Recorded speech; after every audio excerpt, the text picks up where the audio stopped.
হুসাইন আমাদের মাঝে উপস্থিত আছেন। বাংলাদেশ জামাত ইসলামী ঢাকা 19 সংসদীয় আসনের আসন পরিচালক অ্যাডভোকেট শহীদুল ইসলাম, আসনের সদস্য সচিব জনাব মোহাম্মদ লুৎফর রহমান খান, লুৎফর রহমান মোল্লা। উপস্থিত আছেন বাংলাদেশ জামাত ইসলামীর রাজনৈতিক সেক্রেটারি জনাব হাসান মাহবুব মাস্টার, বাংলাদেশ শ্রমিক কল্যাণ ঢাকা জেলার সংগ্রামী সভাপতি জনাব হারুনুর রশিদ।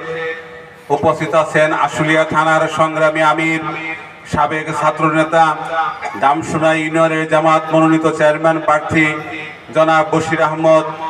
উপস্থিত ঢাকা জেলার জামাতের নেতৃবৃন্দ, আশুলিয়া থানার নেতৃবৃন্দ, দামসোনা ইউনিয়নের নেতৃবৃন্দ, উপস্থিত এলাকার ব্যক্তিবর্গ, উপস্থিত প্রিয় ভাইরা, আমরা আল্লাহ রাব্বুল আলামিনের শুকরিয়া আদায় করছি যে মহান রব্বুল আলামিন আমাদেরকে একটি সুন্দর পরিবেশ দান করেছেন, যাদের বদৌলতে আজকে আমরা স্বাধীনভাবে কথা বলার সুযোগ পেয়েছি, স্বাধীনভাবে কথা বলার চলার সুযোগ পেয়েছি।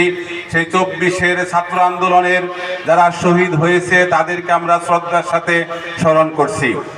প্রিয় উপস্থিতি, আমরা সেই সমস্ত গাজীদেরকে স্মরণ করছি যারা 24-এর ছাত্র শ্রমিক আন্দোলনে যারা নিজেরকে আহত করে চক্ষু দিয়ে, পা দিয়ে, হাত দিয়ে যারা আমাদেরকে দ্বিতীয় বাংলাদেশের সূচনা করে দিয়েছেন।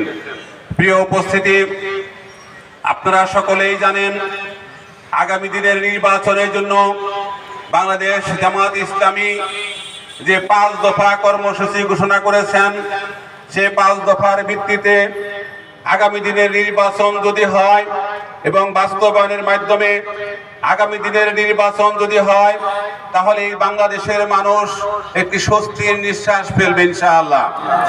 জামাত ইসলামী যে 5 দফার ভিত্তিতে আন্দোলন করে যাচ্ছে, তার প্রথম দফা হচ্ছে বাংলাদেশের পিআর পদ্ধতির মাধ্যমে বাংলাদেশের নির্বাচন অনুষ্ঠিত হলে যে নির্বাচন পেশি শক্তির ভয় থাকবে না, যে নির্বাচনে কালো টাকার ছড়াছড়ি থাকবে না, এই বাংলার স্বাধীন প্রিয় মানুষ, বাংলার স্বাধীন চেতা মানুষ যারা নিজেদের ভোটাধিকার প্রয়োগের মাধ্যমে নিজের ব্যক্তিকে, পছন্দের ব্যক্তিকে, ভালো মানুষকে, ভালো দলকে নির্বাচিত করতে পারবে। সংগ্রামী সাথী ও বন্ধুগণ, বাংলাদেশের জামাত ইসলামীর দ্বিতীয় দফা কর্মসূচি হচ্ছে আজকে যারা শহীদ হয়ে বাংলাদেশের স্বাধীনতা এনে দিয়েছে, নব বাংলাদেশের সূচনা করেছে, সেই জুলাই সনদকে আইনি ভিত্তি দেয়া। আজকে আমরা দেখেছি সেই জুলাই সনদে সকল রাজনৈতিক দল স্বাক্ষর করেছেন। আমরা বিশ্বাস করি অনতি বিলম্বে গণভোটের মাধ্যমে এই বাংলাদেশে জুলাই সনদের যে মূল চেতনা, 24-এর ছাত্র আন্দোলনের যে মূল চেতনা, সেটা বাস্তবায়ন হবে ইনশাআল্লাহ। বাংলাদেশ জামাত ইসলামীর তৃতীয় দফা কর্মসূচি হচ্ছে নির্বাচনের পূর্বেই নির্বাচনের জন্য লেভেল প্লেইং ফিল্ড তৈরি করতে হবে। আইন শৃঙ্খলা বাহিনীকে তাদের স্বাধীনতা দিতে হবে, তারা স্বাধীনভাবে নির্বাচনে ডিউটি করবে, তারা কোনো দল মত পেশি শক্তির কাছে তারা নত হবে না। বাংলাদেশের মানুষ যাদেরকে ভোটের মাধ্যমে নির্বাচিত করবে, আগামী জাতীয় সংসদ নির্বাচনে এদেশের স্বাধীন চেতা মানুষ যাদেরকে ভোট দেবে, তারাই যেন সরকার গঠন করতে পারে। এদেশের সেই ডেভেলপমেন্ট ফিল্ড তৈরির জন্য জামাত ইসলামী আন্দোলন করে যাচ্ছে। সংগ্রামী ভাই এবং বন্ধুগণ, জামাত ইসলামীর এর পরের কর্মদফা হচ্ছে যারা 16টি বছর বাংলাদেশের মানুষের উপর জুলুম নির্যাতন করেছে, জামাত ইসলামীর মানুষদেরকে তারা হত্যা করেছেন, জামাত ইসলামীর 11 জন নেতৃবৃন্দকে তারা হত্যা করেছেন, তাদের অপরাধের কারণে যারা অপরাধী তাদেরকে দৃশ্যমান বিচারের আওতায় আনতে হবে। 5 দফা কর্মসূচি হচ্ছে এই আওয়ামী লীগকে যারা ফ্যাসিস্ট হতে সহযোগিতা করেছে, এই আওয়ামী লীগকে যারা জালেম হতে সহযোগিতা করেছে, সেই জাতীয় পার্টি এবং 14 দলের রাজনৈতিক কর্মসূচিকে নিষিদ্ধ করতে হবে। জামাত ইসলামীর এই 5 দফার ভিত্তিতে সকল রকমের আন্দোলন সংগ্রামে আগামী দিনের সকল রাজনৈতিক কর্মসূচিতে আপনাদেরকে আমরা আহ্বান জানাবো, আসুন আগামী দিনের নির্বাচনের আগে এই 5 দফার ভিত্তিতে যেন সরকার নির্বাচনের উদ্যোগ গ্রহণ করে। সেই আন্দোলন সংগ্রামে আমরা সকলেই অংশগ্রহণ করব। সম্মানিত ভাইগণ, সম্মানিত সাথী ও বন্ধুগণ, আমাদের এই ঢাকা 19 আসন যে গার্মেন্টস অধ্যুষিত এলাকা, এখানে নারী শ্রমিক অধিক এবং নারী শ্রমিক এখানে অনেক বসবাস করে। নারীরা কর্মস্থলে আসা যাওয়া করে।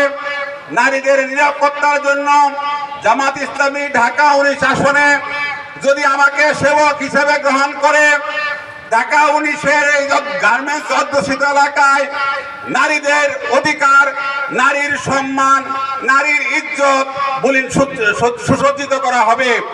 নারীকে সম্মানিত করা হবে, নারীর ইজ্জতকে সম্মান করা হবে। রাসূল আকরাম সাল্লাল্লাহু আলাইহি সাল্লামের কাছে প্রশ্ন করা হয়েছিল, ইয়া রাসূল সাল্লাল্লাহু আলাইহি সাল্লাম, আমি কার সেবা করব?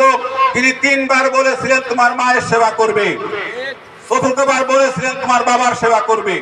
এই হাদিসকে সামনে রেখে আমরা এই আশুলিয়ার যেহেতু গার্মেন্টস অধ্যুষিত এলাকা, নারী শ্রমিকের সকল রকমের সুযোগ সুবিধাকে অগ্রাধিকার দেওয়া হবে। এরপরে প্রিয় ভাইরা, এখানে আমাদের এই ঢাকা 19 আসনে সকল ধর্মের লোক এখানে বসবাস করে।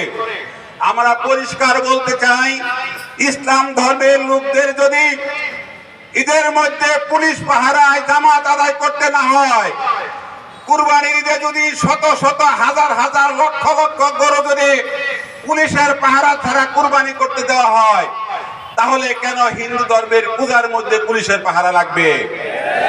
এই ঢাকা 19 আসনের জনগণ যদি আমাকে সেবক হিসেবে গ্রহণ করে, হিন্দু সহ অন্য সকল ধর্মের মানুষের তাদের ধর্মীয় অনুশাসন মানার জন্য পুলিশের পাহারা দেওয়া লাগবে না।